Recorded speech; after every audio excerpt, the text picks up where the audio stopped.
একটু আগেই অর্থাৎ 10:30টার ওইদিকে আজকের মতো শুনানি শুরু হয়েছে। এখন পর্যন্ত 3টি আবেদন নিষ্পত্তি হয়েছে।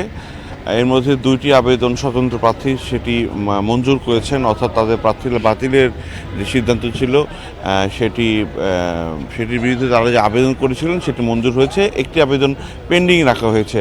আজকে সারাদিনে বেশ কয়েকটি আলোচিত আবেদন রয়েছে। এর মধ্যে জাতীয় পার্টির একাংশের যিনি চেয়ারম্যান রয়েছেন আনিসুল ইসলাম মাহমুদ, আরেক অংশের নেতা রয়েছেন মুজিবুল হক চন্নু। এছাড়া তাদের দুটি কিন্তু মনোনয়নপত্র বাতিল করা হয়েছে, অবৈধ ঘোষণা করা হয়েছে। তারা সেটির বিরুদ্ধে আবেদন করেছেন, সেটির শুনানি আজকে রয়েছে। এছাড়া বিএনপির নির্বাহী কমিটির সদস্য হুমাম কাদের চৌধুরী, তার যে মনোনয়নপত্র বৈধ হয়েছে সেটির বিরুদ্ধে একটা আবেদন করা হয়েছে, সেটিরও শুনানি আজকে রয়েছে। আজকে মূলত 381 থেকে 480 পর্যন্ত শুনানি চলবে। গতকাল পর্যন্ত গত 5 দিনে 380টি আবেদন নিষ্পত্তি করেছে নির্বাচন কমিশন। এর মধ্যে আবেদন মঞ্জুর করা হয়েছে 277টি আর বাতিল হয়েছে 81টি।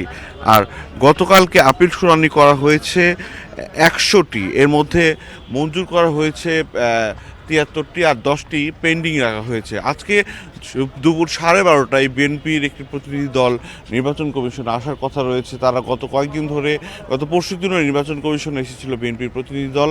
তারা লেভেল প্লেয়িং ফিল্ড সহ পোস্টাল ব্যালট নিয়ে নানা ধরনের অভিযোগ কিন্তু করে আসছে। সেই সঙ্গে আরেকটি অভিযোগ তারা করছে যে তারা বলছে যে একটি দল ভোটারদের কাছ থেকে এনআইডি সংগ্রহ করছে এবং তাদের বিকাশ নাম্বার নিচ্ছে। এইটিকে তারা বলছে যে সুষ্ঠু নির্বাচনের পথে একটা বাধা হিসেবে তারা দেখছে। হয়তোবা 12:30টায় আসলে পরবর্তী সংবাদগুলোতে আমরা এই বিষয়ে আরও বিস্তারিত জানাতে পারবো।